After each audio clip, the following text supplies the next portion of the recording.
We are thankful to see you tonight and appreciate the opportunity we have to study more of the Word of God. And we have been looking for some time at lessons from the Song of Songs. And we have reached a halfway point, if you will, at least in the text, in chapter 4 of the song, and verse 12. And for some reason, the book again is divided up, not by Solomon, but by others through the years. I think right to cutting off the middle of a thought. But in the fourth chapter of the song, and in verse 12, I believe we find the beloved who speaks. And he thinks about this Shulamite who has his heart and devotion. And these are the words that we find. A garden enclosed is my sister, my spouse, a spring shut up, a fountain sealed. Thy plants are an orchard of pomegranates with pleasant fruits, camphor, spikenard, saffron, calamus, cinnamon, all the trees of frankincense, myrrh, and aloes, and all the chief spices. A fountain of gardens, a well of living waters, and streams from Lebanon. And so he speaks of her as a garden.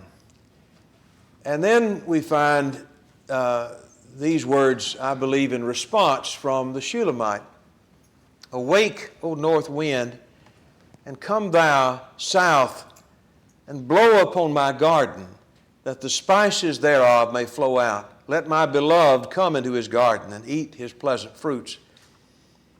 And the response of that from the beloved, I think, is what's found in chapter 5 and verse 1. I am come into my garden, my sister, my spouse. I have gathered my myrrh and spice. I have eaten my honeycomb with the honey. I have drunk my wine with my milk. Eat, O friends. Drink, drink abundantly, O beloved. What I think we find in those verses is indeed marital bliss and the consummation of a relationship. This has been something looked to by these two, and now I believe we find it. At least we see the picture of consummated love between these two devoted partners who have, no doubt, according to God's ordinance, married and enjoy one another. You know, the idea of a garden that we looked at there a moment ago, that term is used a couple of ways in the song, isn't it? I remember back in the very first chapter, when we first became introduced to this Shulamite, she feels very much out of place, you remember, among these women in Solomon's harem. And she says, don't look upon me because I'm black, because the sun has looked upon me. She didn't look like the rest of them. She had been spending time out tending a garden and a vineyard. And so she had been darkened by the sun, and that was, I think, you may not find a problem with that, and there's not an inherent problem. But to these people who have been brought up in privilege, the idea of somebody having to get out and work, do physical work out in the sun, was seen as sort of a lower class individual.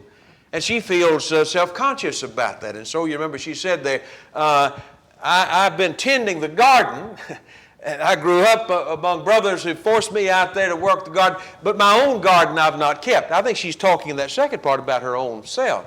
She's a garden in that sense. So many times the word garden is used literally in the song, but occasionally it's used, I think, symbolically, and I believe this passage would fit in that same category. When we're talking about this garden, I think it's the Shulamite that in particular is this garden, the garden of delight. We'll look at that more in just a moment. But here we find herself being offered, and indeed her beloved now takes possession. It's interesting, the language here. Back in chapter 4 and verse 16, she calls on the winds to blow upon my garden. And then she says in the last part of that verse, let my beloved come into his garden. Now, again, he doesn't give us a lot of detail there, but it's obvious there's a point, and marriage is that point where her garden becomes his. Her body becomes his, and his becomes hers. That's what marriage does. Here's a lawfulness, ownership. As Paul talked about in 1 Corinthians chapter 7, there's a responsibility that we have. Don't defraud your partner, because your body belongs to them and theirs to you. So what we find in these verses, I think, is implied that they have married and that now the marriage is consummated with the joys that go with that. Let me look at that again, but let me point out or ask this question. Do you find it strange that this is found in chapter 4 and verse 16 of an 8-chapter book? Of course, Solomon doesn't divide the book into chapters, as you know. But that used to be a question I had. Why is this here instead of at the end? You know, a lot of folks find the end of the Song of Solomon rather disappointing or surprising at least. We expect this to be the ending, the great union of these two lovers who've been working so hard to be reunited and be together. I don't want this to sound technical, because you know me, I'm not terribly technical or scholarly, but I've run across a term that you may have heard, chiasm. That's a term that's based upon a letter of the Greek alphabet. Chi, some people call it. Looks like an X, but it's not an X. In the Greek language, this is actually translates into our language CH, K sound. In fact, the word Christos, Christ, begins with chi. So people have, with that letter in mind, its shape, the idea of its crossing, used a term to describe literature. One fellow defines it as a chiasm is a repetition of similar ideas in the reverse sequence. A simple example of that might be something like people say, when the going gets tough, the tough get going. That's an example of a very simple chiasm. Here's a thought that's expressed sort of in two directions that expresses a truth. Sometimes it might be used with a larger writing. One fellow said the chiasms refer to a sequence of elements of a sentence or a verse or a paragraph or a chapter, even a book, in which they are repeated and then developed, but in reverse order, sometimes called introverted parallelism. None of those are terms I use every day, but I think we get the idea. This is, I know the print's terribly small, but somebody suggested you can take Genesis chapters 6 through 9, and you can see how that in those chapters there's sort of a chiastic approach to the story that's told here. I don't know which side, I only got two arms. I don't know which way to go here, but I'm going to try this one. So here in this particular example, we start in chapter 6 with Noah and his sons. At the end of this story, in chapter 9, we have Noah and his sons. And then we have, back in chapter 6, all life on earth mentioned. Here again, all life on earth mentioned in chapter 9. Here, a curse on earth. Well, down here in chapter 9, the blessing on earth, and so on. And so you can see these parallel thoughts as they work together. And then right in the middle, as they sort of cross each other, what do you find? You find chapter 8 and verse 1. God remembers Noah. That's right at the crossing of this chiasm.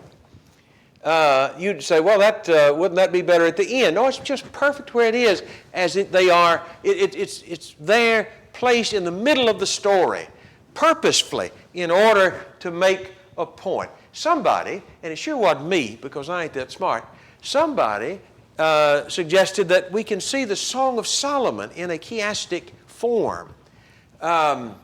So that, again, this is intensely small. If you want a copy of it, we'll find a copy for you.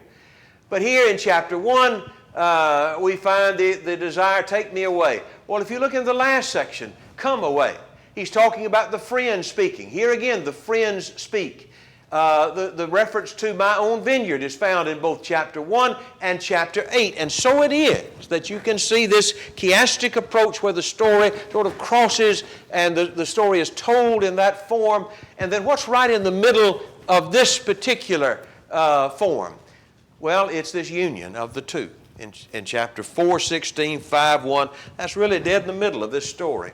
And I just say all that to say, if you're like me and you wondered, why is this here? I mean, I know it's not told, this whole story is not told in some linear fashion as if it's a narrative. It's a song. And it does go back and forth at times. But I don't think this is at all random. If I understand it properly, I think it's placed very purposefully right in the middle as the story crosses from one side to the other. We find this union that we've sort of been rooting for since chapter 1 and that we'll look back on in chapter 8. But I want to notice with you more particularly what he says here about the garden, what they both say about the garden, particularly the shepherd, as he considers his spouse, his bride to be, that becomes his bride in this story, and this longed for consummation, the desire for this garden. Did you notice there are a couple of ways in which he is described, not just as a garden, but in the first place, a garden of delight, back in chapter 4 and verse 13. You know, again, I think that the garden here is not a garden, a plant garden. I think she's the garden. And the idea of the Shulamite herself being the source of delight, a delight to the senses on every level to her beloved. She's it as far as he's concerned. She's all that he can see. That idea of an orchard, in the Hebrew, the term is pardes, which maybe translates to our word park. There's also a connection with a Persian word that we translate paradise. She is a garden, a park, a paradise of delight as far as her beloved is concerned. This is a modern speech translation. You are paradise that produces pomegranates of the best fruits, henna flowers, nard, saffron, just everything wonderful that can assault and overwhelm the senses. Assault may not be the best word there, but overwhelms the senses. That's what you are to me. I mean, I'd say this to you young ladies. You find a guy who feels that way about you. And I'd say to the young fellows, find a woman that you feel that way about to marry. Somebody that has your full attention. You're not there to do them a favor. They're not there to do you a favor. It's somebody you love and somebody that just overwhelms you. You are a spring for gardens, a well of living water flowing from Lebanon, a garden of delight. It's a glorious picture here. But what else does he say about this garden? It's not just a garden of delight. He says it's a garden enclosed. That's also important, equally important. You are, as one translation puts it, a locked garden. A locked garden and a sealed spring. What's the point there? Well, I think it's obvious enough. This testifies to her purity, her virginity, to put it another way. In God's design, there is a part of a human being that's not intended to be shared. There's nothing immoral, as far as I can tell, with shaking somebody's hand or giving them up. But there's a part of a human being that's not intended to be offered to anybody, everybody. But it's intended to be reserved, that has a special place in a special relationship. The importance of that kind of moral commitment to purity has just about been lost in our society. Is that not so? I mean, it just constantly floors me at how young people in Western culture, in American culture, in Southern culture, have just lost any sense of shame. You know, they just will acknowledge, glory in the fact that they have given themselves. Some young woman has given her body to no telling how many people. There are young people who have been convinced of the idea, this is how you really get to know somebody. You know, let's sleep with them. Maybe we'll like them one day. Maybe we'll even ask them what their middle name is. We'll get to know them a little better. Are you serious? Oh, yes. This is what smart people do. You know, those old-fashioned rules. We have done untold damage to generations of young people who have lost a sense of the specialness of purity.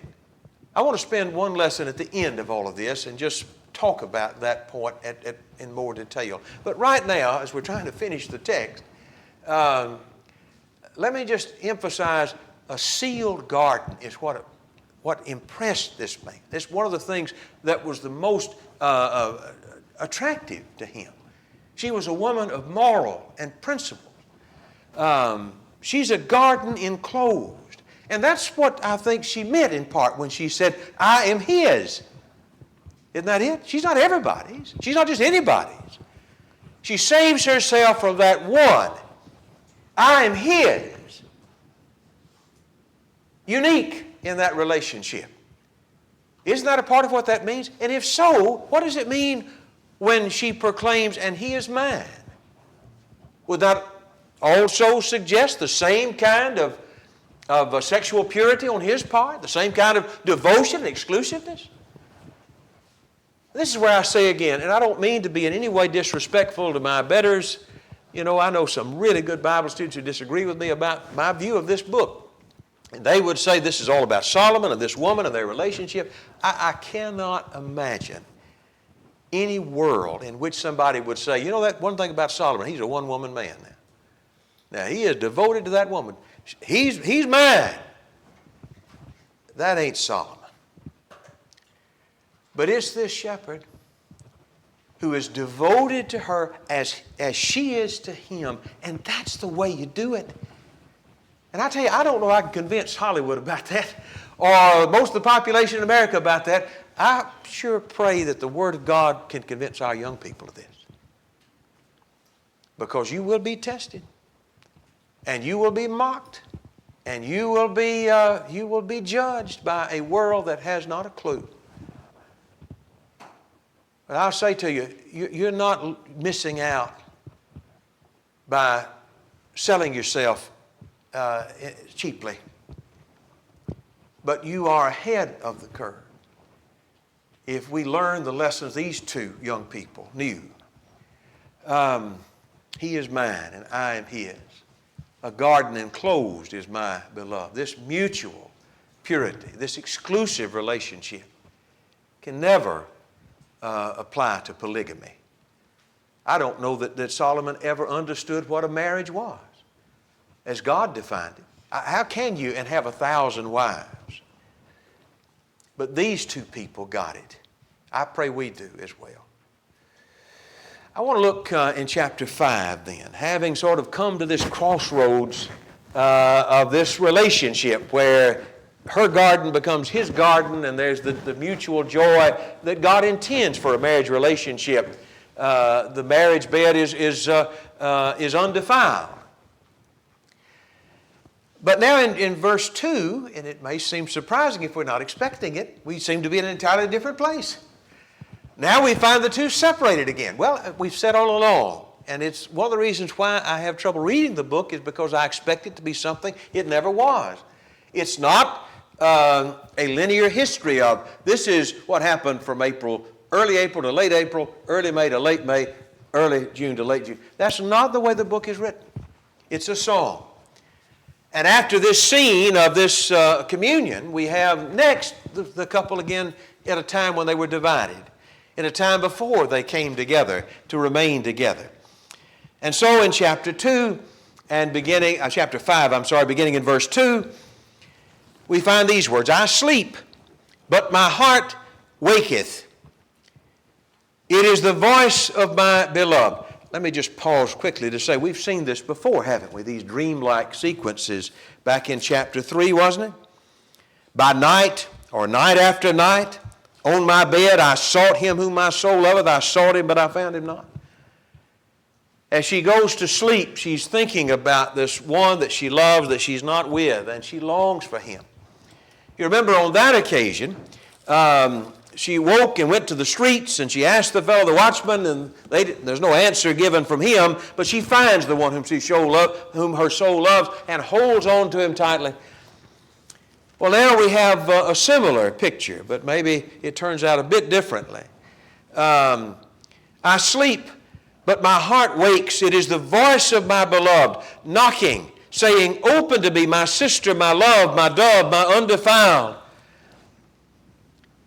In her mind, she goes back in this dream to a time when she's asleep inside and he's outside at the door looking to get her to answer the door. He says, "My head is filled with dew and my locks with the drops of the night." He's out in the weather and she's inside ready for bed, already in bed. And that's the excuse she makes. She says, I put off my coat. How shall I put it on? I mean, how in the world can I put a coat on, right? Does that sound a little flimsy? Maybe a little bit. Maybe it was. Maybe that's what she's thinking about now looking back. "I've washed my feet. How shall I defile them?" As she looks back in her dream, she thinks about occasions, missing him so much now when she had opportunities to be with him, and maybe she let excuses get in the way. That can happen in cases. Verse 4, "My beloved put in his hand by the hole of the door, and my heart, my bowels were moved for him." And so as he continues to try to get in to see her, finally she says, yes, I will. So she gets up to open the door to her beloved, but her hands are dripping with myrrh and fingers with sweet-smelling myrrh upon the handles of the lock. I've always imagined that to be that now with all of this oil she puts on at night, now she's having trouble getting the door open. And she finally gets the door open, but it's too late. Verse 6 says, "I opened to my beloved, but my beloved had withdrawn himself, and he was gone. And my soul fainted when he spake. I sought him, but I could not find him. I called to him, but he gave me no answer." And so here's the image of looking back in her dreams with regret at times when she could have been with him, but, she did not.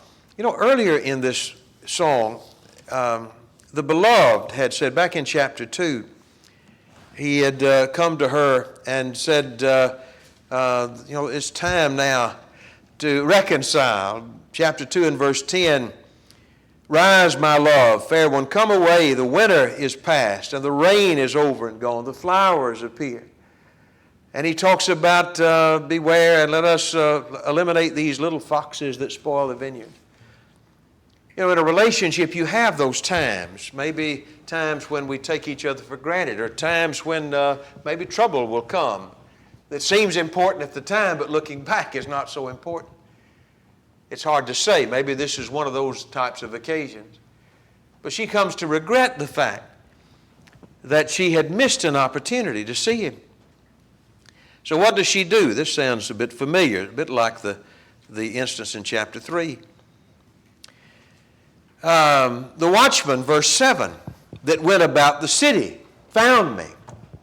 She had gone to the watchman before, but this time it ends even worse. Instead of being no help, the text says that they smote me and wounded me. The keepers of the walls took away my veil from me. Again, I'm just surmising here, but it seems evident the point of the dream as she wakes up and thinks about what's happened in this dream is it hurts her heart even more, the fact that whereas before she could imagine maybe not getting help from locals, but reuniting, and now she feels separated and less hopeful about what may come. And the section ends in verse 8 with a phrase we've seen already in chapter 2 and chapter 3. We'll see it again in chapter 8. "I charge you, O ye daughters of Jerusalem, if you find my beloved, that you tell him I am sick of love." In the first place, one of the things that seems evident from her dream and her recounting of this dream is looking back on missed opportunities. One fellow said there's nothing more expensive than missed opportunities. And in relationships, you and I have to be aware of that. It's too easy to get distracted by whatever it might be and let important things be put on the back burner. I think that's a lesson, whether you've been married for 50 years or whether you're looking for a mate. You need to remember that time is a limited commodity, and we don't need to waste it. I've told this story, I know to many here, you'll forgive me telling it again, but it's something I've never forgotten. When we were about to get married over 40 years ago, I went to both of the elders of the church where I grew up and asked them, tell me something. Here you are down the road. They've probably been married about as long as I have now. And I said, I'm just starting out here. Tell me something that a husband needs to remember. I mean, there's so many things. Both of them had great answers. One of the answers that I got was from Brother Roper, who said, I would tell you, do not waste time. For example, pouting, and men can be champion pouters, but women can pout too. And not talking to each other about stuff that just does not matter at all. And let an hour go by, a day go by, 2 days go by, God forbid more. He said, for a lot of reasons, one of which is, if you get further down the road, you're going to miss that time later. And as I've mentioned, what was particularly poignant about that was, this was right about the time his wife had been diagnosed with Alzheimer's. She was a great lady and a very gifted individual. But, I imagine, he was thinking about that. What's it like to be married to somebody your whole life and they slowly forget your name? I don't know. Hope I get hit by a bus before that happens. That's God's business, not mine. But he was thinking about that, and he said, well, I'll give you something. Don't waste time in your relationship. That's a good point. I think that's what I think of when I read this passage. The bitterness of regret, of time wasted, opportunities missed. It's in my power, or at least in part. As far as lies in me, don't waste that time. But at the end of that, she says, if you find my beloved, you tell him I'm sick of love, as the old translation says. This translation reads, young women of Jerusalem, if you find the one I love, please say to him, she is weak with desire. I may have given the impression I didn't care. I do care. I'm sorry I gave that impression. If you see him, you tell him. You tell him I'm lovesick. Hopelessly lovesick, as one passage puts it. Jamerson, Fawcett, and Brown, which is a formal lexicon of the Hebrew language, defines this word lovesick as we have it as an excess of pain at his absence. As she thinks about the past and she winces at her mistakes, she is reinvigorated in her love for her beloved. Which leads to this question. Who is this guy that's got you so torn up and so devoted? And that's the next section. Beginning in verse 9 of chapter 5, as we divide it up, we find, I think, this love explained by the beloved. Verse 9 of chapter 5, having been charged, if you find my beloved, you tell him, I think about him all the time, and I hate being absent from him. Their response is, what is thy beloved more than another beloved? O thou fairest among women, what is thy beloved more than another beloved that thou dost so charge us? Let me say again, with all respect, you think that's Solomon they're talking about? It'd be a very strange thing to say about the king, wouldn't it? Everybody in that whole place is taken up with him. Now again, my brethren who see Solomon as the hero in this story will say, well, they're just suggesting that she doesn't really know how great he is. Maybe. But it seems that they're asking the question honestly. What's such a big deal about your beloved that you react this way? And this is what she says. She says, my beloved is white, and this is the old translation, of course. My beloved is white and ruddy, the chiefest among 10,000. His head is as the most fine gold. His locks are bushy and black as a raven. His eyes are like the eyes of doves by the rivers of water, washed with milk, fitly set. His cheeks are as the bed of spices, as sweet flowers. His lips are like lilies, dropping sweet-smelling myrrh. His hands are as gold rings set with beryl. His belly is as bright ivory overlaid with sapphires. His legs are like pillars of marble set upon sockets of fine gold. His countenance is as Lebanon, excellent as the cedars. His mouth is most sweet, yea, he is altogether lovely. She says about him that he is white and ruddy. Ruddy. Some translations may translate that to be red. That's one of the core meanings of the word.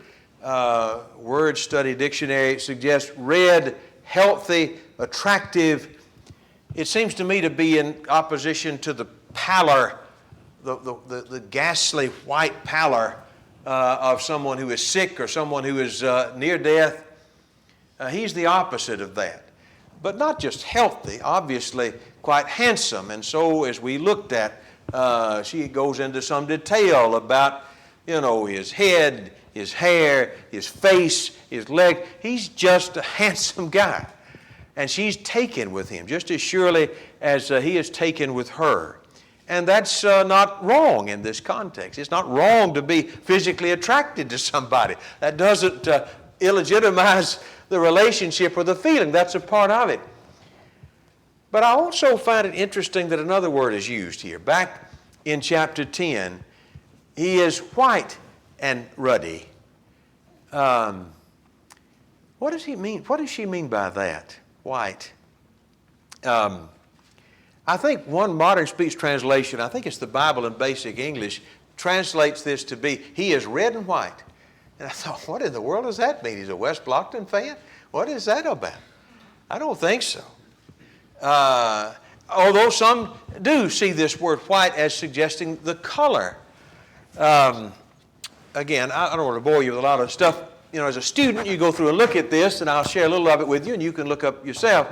But, dazzling, one definer makes glowing, clear, bright.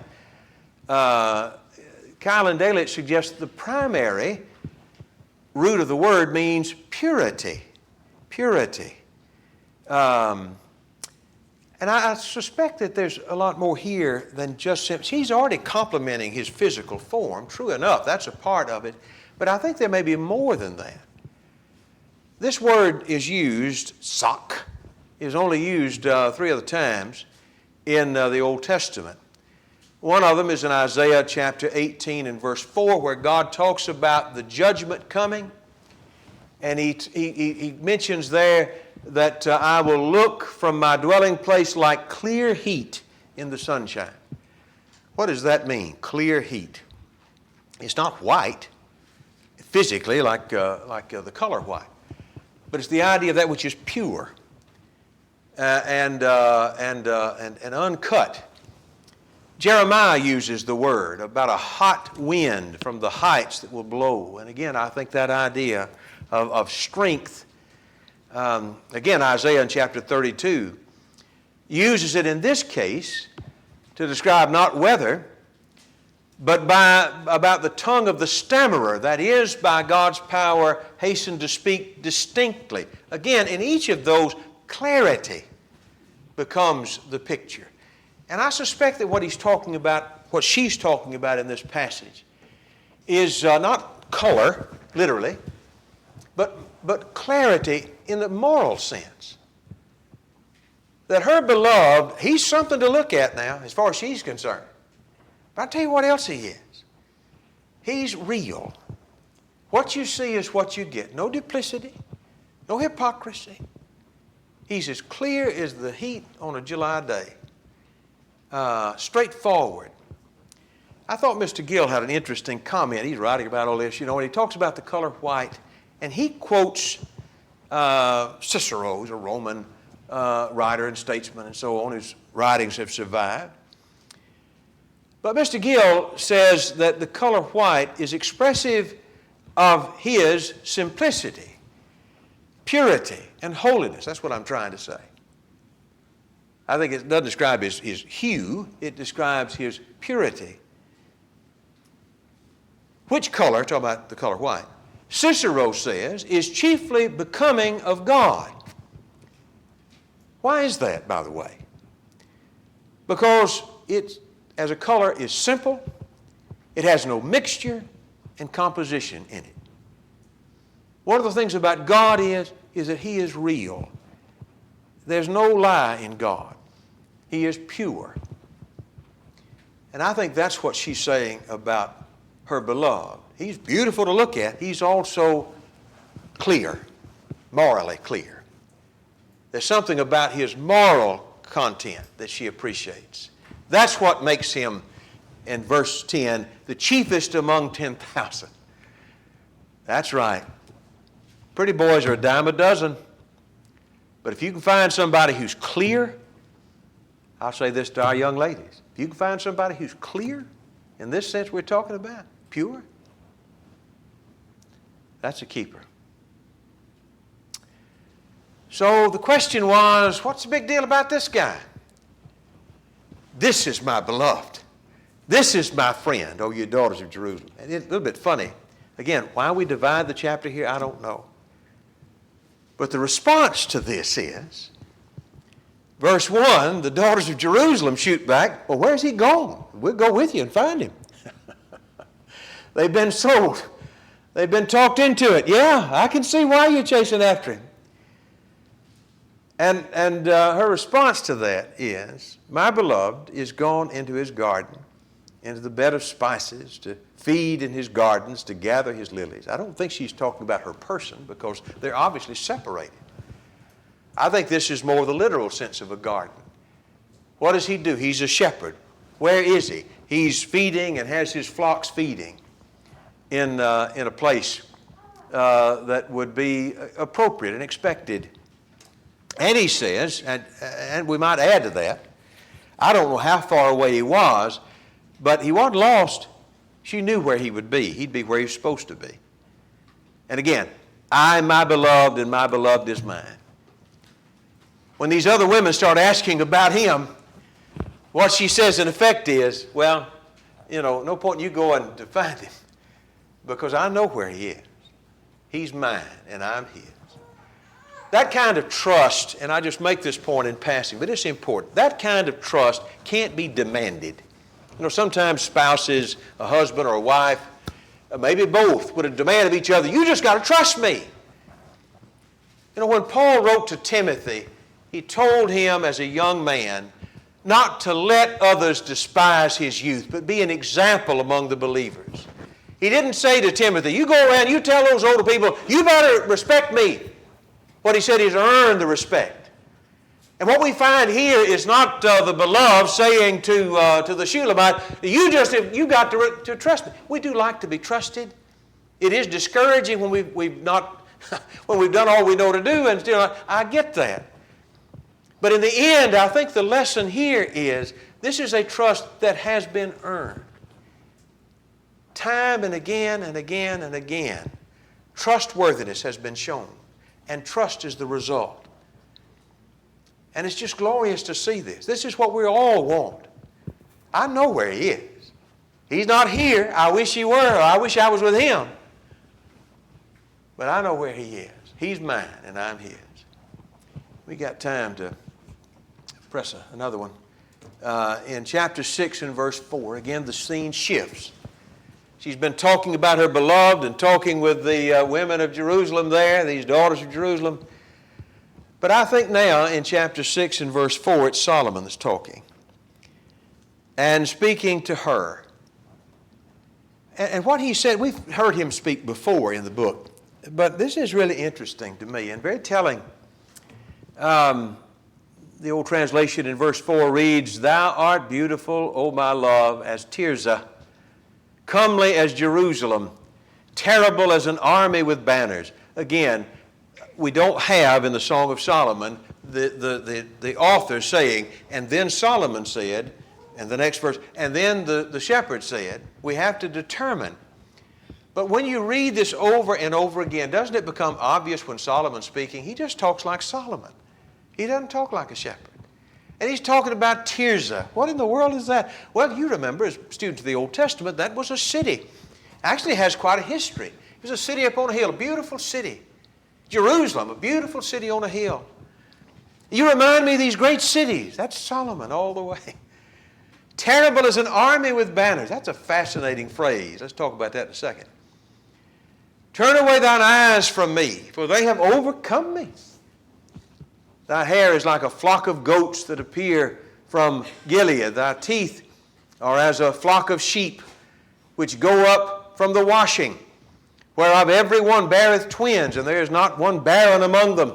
We've seen a speech like this from Solomon before, haven't we? As a piece of a pomegranate are thy temples within thy locks. And so he describes her beauty, her hair and her teeth. Again, in the days before orthodontist and dental care and fluoride treatments and so on, to see this individual just beautiful, has these great features, this rosy glow. He admires her beauty. But he says something else here that is new. In verse 4, he calls her, the old translation reads, terrible as an army with banners. That doesn't mean bad or of low quality. Would suggest the idea, I think, of something which evokes terror. Turn thine eyes away from me. They have overcome me. That word terrible that we read here is only used here in 6:10 and in Habakkuk when he's talking about the Babylonian army. Now, what would possess him to talk about this woman like the Babylonian army coming up the road? She evokes a discomfort in his heart. The Cambridge Bible suggests that it has to do with her inaccessibility, her frowning upon flatterers. I think the point is that Solomon is surrounded by yes men and yes women who are all just would crawl on their belly to have the opportunity to get in Solomon's circle here and to live in the palace and to be one of the girls in the harem, maybe one of the wives. Wouldn't that be great?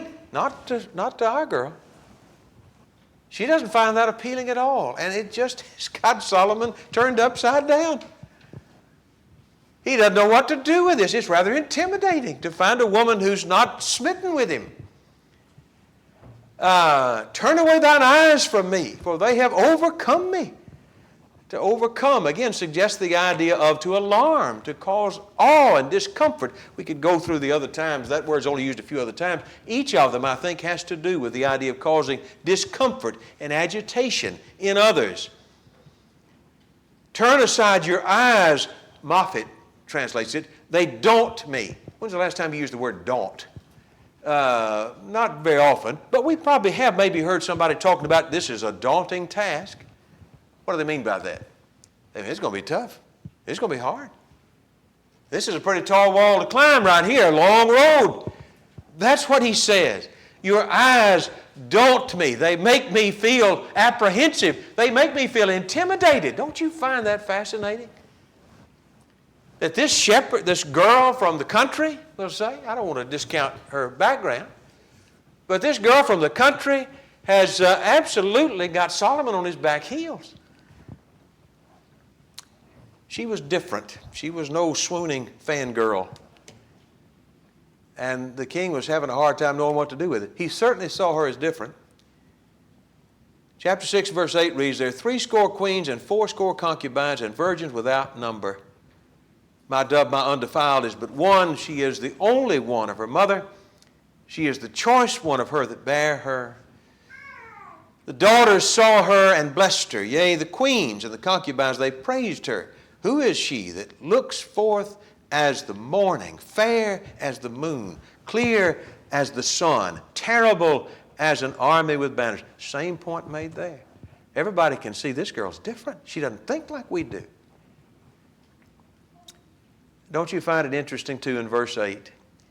He lists 80 queens, 80 concubines, and virgins without number. Now, if you're one of the folks who's trying to say Solomon is the hero here, what they will say is, now these are not Solomon's wives. These are the wedding guests who came for their wedding. I don't really think that's the case. I think he's describing here his family. And what he's saying is, at this point, he has 60 queens and 80 concubines. That's 140, not counting the virgins. You can't count them. But as I read it, what he's saying is that I'll tell you, I've got 140 wives, and you are special among them all. How would that make you feel as a prospective wife to say, look, I've got 140 women already, but I'm telling you now, you're just better than any of them. He thinks that's a compliment. He means it as a compliment. She is different, but this is not what she intends to sign up for. And of course, we know Solomon, he doesn't learn his lesson because he'll add to that 1,000 before it's all over with. 140 is just getting started. Even the daughters, even the other women who obviously have a very different view of life because they're all just thrilled at the prospect of being taken into this organization and being one of Solomon's women. Even they have to say, you know, she doesn't think like we think. And maybe some of them are wondering, maybe she's got the right idea. But they're too caught up in the trappings and in the materialism to let that thought sit for long. I'll close again with a reading. This is from Mr. Moffat's translation of this. 60 queens had Solomon, 80 concubines, maidens without number, but one alone is my dove, he says.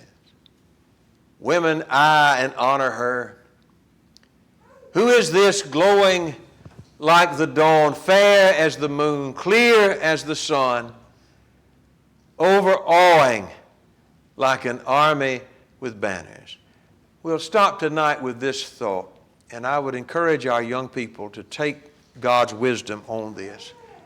Do not follow the world. The world is lost. The world is clueless. The world heaps up misery. Be different. Have the courage to follow divine wisdom. Young men and young women, have the courage to follow divine wisdom. That's what I think this book is about. It's glorying in romantic love as God designed it. Monogamy, purity, devotion. He is mine and I am His. Make it your determination to save yourself for that one, to find that one with God's help, and to enjoy marriage as God designed it. Here was a woman surrounded by folks who thought differently, and she wasn't moved a whit from her conviction because she was standing on truth. God help us to have that same kind of conviction. Okay, thank you for your kind attention. We'll pause there tonight and pick up sometime soon. If you'd like, you may turn to 528. We'll sing this song in a moment. To Christ be loyal and be true. We've been talking about trueness in relationships. We've been talking about commitment in marriage. And of course, we all know that there is in the Scripture the parallel between marriage and our relationship with Christ. He is true to us, and He calls us to be true to Him. If you desire tonight to obey the gospel, or as a child of God, to return to the Lord that maybe you've left behind, come tonight, make things right with Him. If we can help you in any way, let us know while we stand and sing. Will you come?